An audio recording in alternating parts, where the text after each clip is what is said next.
নমস্কাৰ প্ৰিয় শ্ৰোতাসকল, আমি পাঠ কৰি আছোঁ ৰজনীকান্ত বৰদলৈদেৱৰ কালজয়ী উপন্যাস মনুমতী। অসমৰ তৃতীয়বাৰ মানুহৰ আক্ৰমণৰ ঘটনালৈ লিখা বুৰঞ্জীমূলক উপন্যাস। আজি 10ম অধ্যায়, শান্তিৰাম ভকত। তেন্তে বলক আৰম্ভ কৰোঁ। বৰনগৰীয়া চণ্ডী বৰুৱাৰ হাউলিৰ ভিতৰত শান্তিৰাম নামে এজন কেৱলীয়া ভকত আছিল। মানুহজনৰ বয়স 1.25 বছৰমান হৈছিল। তেওঁৰ বৰণত তেজগুৰা, তেওঁৰ মুখখন চকলা, মূৰত পাহ ৰখা চুলি। মানুহজন বৰ ওখও নহয়, বৰ চাপৰো নহয়। হাত ভৰিবিলাক শকত-আবত, গাটো নুদুকা, হাইলাক যেন গুৰি কঁঠালটোহে। শান্তিৰাম ভকত বৰনগৰৰ মানুহ আছিল। তেওঁৰ ক'ৰ মানুহ, আগেয়ে তেওঁ ক'ত আছিল, এইবিলাক কথা কেউৱে নেজানিছিল। তেওঁৰ কথা বতৰাৰ পৰা সকলোৱে মুঠতে থিৰ কৰিছিল যে তেওঁ কামৰূপৰ মানুহ নাছিল, তেওঁ উজনিৰ ফালৰ মানুহ। চণ্ডী বৰুৱাৰ হাউলিলৈ অহাৰ আগেয়ে তেওঁ বৰপেটাৰ থানত 2 বছৰমান আছিল। তেওঁ দিনে ৰাতিয়ে থানত পৰি আছিল। মাজে সময়ে তেওঁ তেওঁৰ খঞ্জুৰিটো আৰু ওপৰত পিতল খুওৱা লাখুটিডাল লৈ ইফালে সিফালে খুজি মাগি ফুৰিছিল। শান্তিৰাম ভকতৰ মাতটো কোমল আৰু আহ নোহোৱা। সেই দেখি তেওঁ যলৈকে গৈ খঞ্জুৰি বজাই গীত গাইছিল, তাতে তেওঁ মানুহৰ আদৰ পাইছিল। এবাৰ তেওঁ সেইবাৰৰ ফাকুৱাৰ আগখিনিতে বৰনগৰীয়া চণ্ডী বৰুৱাৰ নাম শুনি খঞ্জুৰি বজাই মাগিবলৈ আহিছিল। তেওঁ চণ্ডী বৰুৱাৰ আগত বহি খঞ্জুৰি বজাই কৃষ্ণৰ লীলামালা গালে। চণ্ডী বৰুৱাই তেওঁৰ গীতত মোহিত হৈ তেওঁক আৰু আন কলৈকো যাবলৈ নিদি নিজৰ হাউলিৰ ভিতৰতে এযোৰ ঘৰ সজাই দি ৰাখি থলে। শান্তিৰাম ভকতো সেইদিনাৰে পৰা বৰুৱাৰ হাউলিতে থাকিল। বৰুৱাই তেওঁক সদায় সিধা কানি কাপোৰ দি মৰম কৰিবলৈ ধৰিলে। তেওঁ পুৱা গধূলি বৰুৱাক কীৰ্তন, বৰগীত ইত্যাদিৰ পদবিলাক গাই শুনাই সুখেৰে দিন নিয়ালে। শান্তিৰাম ভকতৰ সকলোবোৰ গুণ, কেৱল এটা দোষ, তেওঁ কোনো মানুহকে তেওঁৰ আচল চিনাকি নিদিছিল।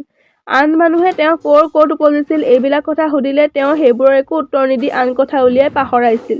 কেৱলীয়া হ'লেও তেওঁৰ মুখত সদায় হাঁহি আৰু প্ৰফুল্লতাৰ ভাৱ আছিল। তেওঁ সকলোৰে সৈতে নিৰ্দোষ অথচ ধেমেলীয়া কথা ক'ব জানিছিল। তিৰী জাতিক তেওঁ বৰ শ্ৰদ্ধা ভক্তি কৰিছিল। আনকি তেওঁৰ সমান বয়সীয়া কোনো মানুহে আনৰ ঘৰৰ জীয়াৰী বা বোৱাৰীৰ কথা বেয়া কোৱা শুনিলে তেওঁ সেই মানুহৰ ওপৰত বিৰক্ত হৈছিল।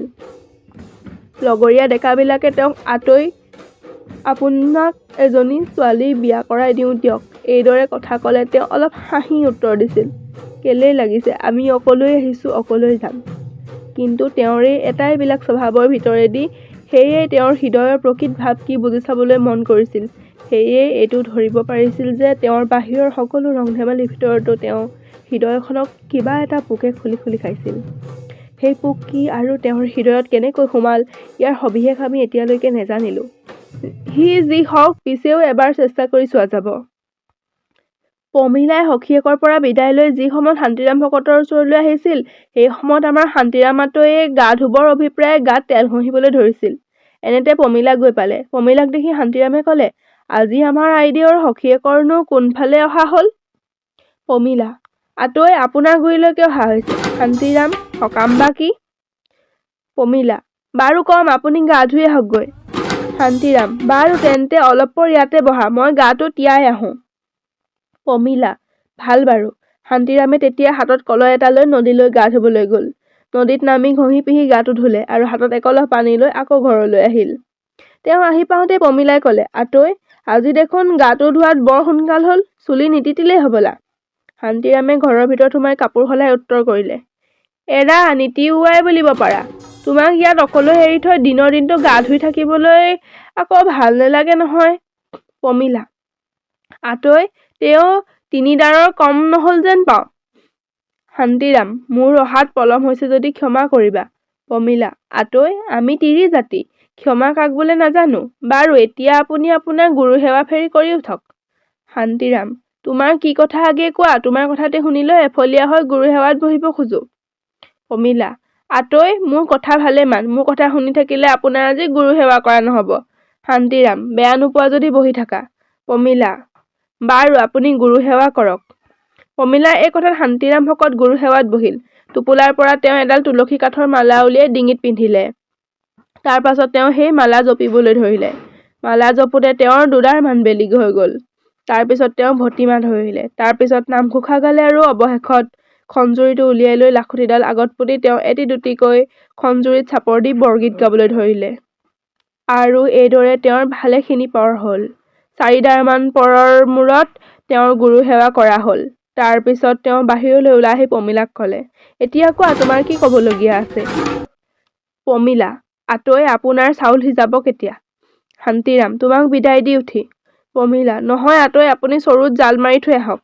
শান্তিৰাম বাৰু তেন্তে। পমিলাই এই কথা কোৱাত শান্তিৰাম চাউল সিজাবলৈ গ'ল আৰু চৰুৰ তলত জালকুৰা মাৰি থৈ বাহিৰলৈ ওলাই আহিল আৰু পমিলাই আগত বহি সুধিলে, কোৱা কি ক'ব খুজিছা? পমিলা আতৈ আপুনি আজি এবাৰ যোগীৰ পামৰ ফালে যাব লাগে। শান্তিৰাম কি সকামে বা? পমিলা সকামৰ কথা কম, কিন্তু আপুনি সৎ কাহক যে আপুনি মই কৰিব দিয়া মতে কাম কৰিব। শান্তিৰাম কথাটো জানিব পাৰিলেহে সৎ কাহিব পাৰোঁ। পমিলা নহয়, বৰ বিশ্বাসী কথা, আপুনি আগে সৎ কাহক তেহে কম।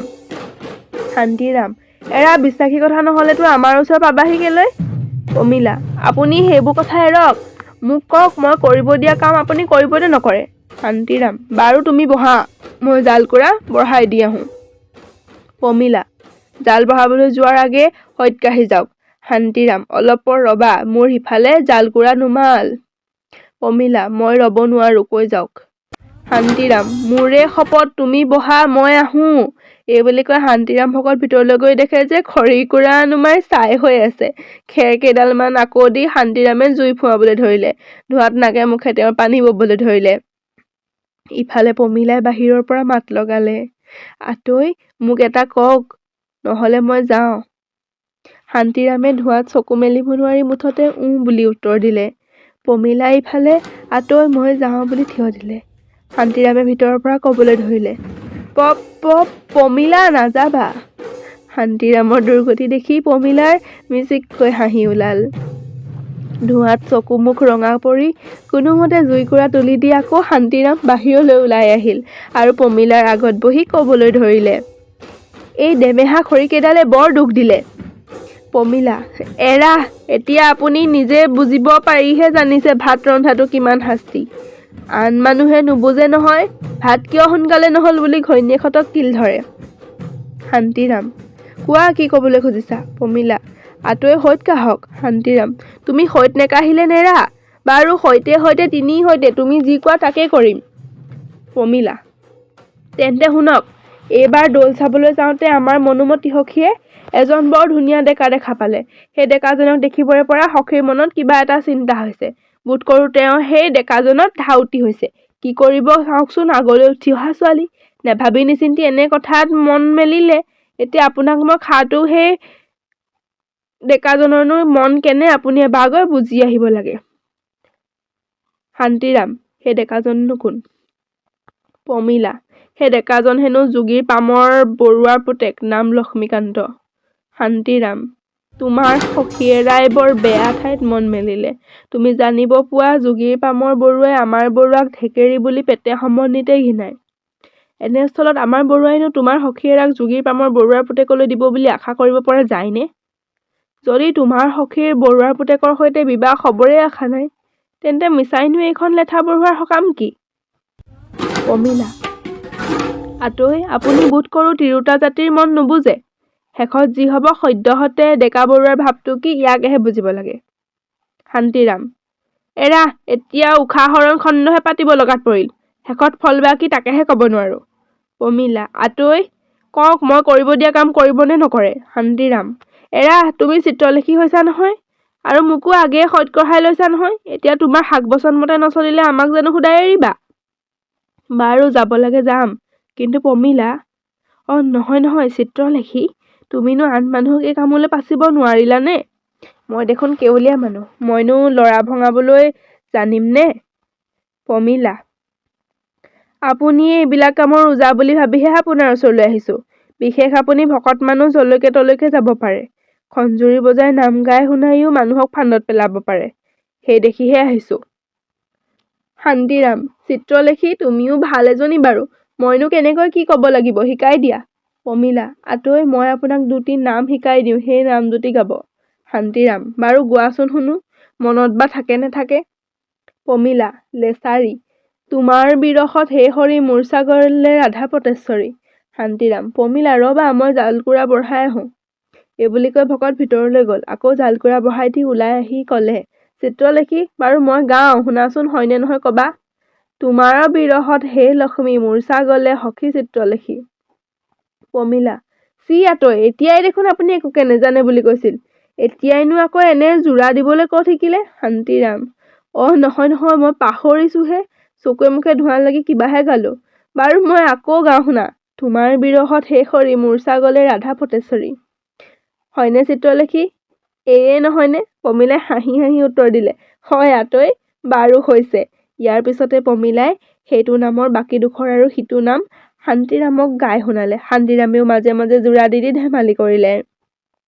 ইয়াৰ পিছতে পমিলাই শান্তিৰামৰ পৰা বিদায় ললে। তেওঁ যাবৰ পৰত পেটে পেটে ভাবি গল, ভকতক চিনিলো।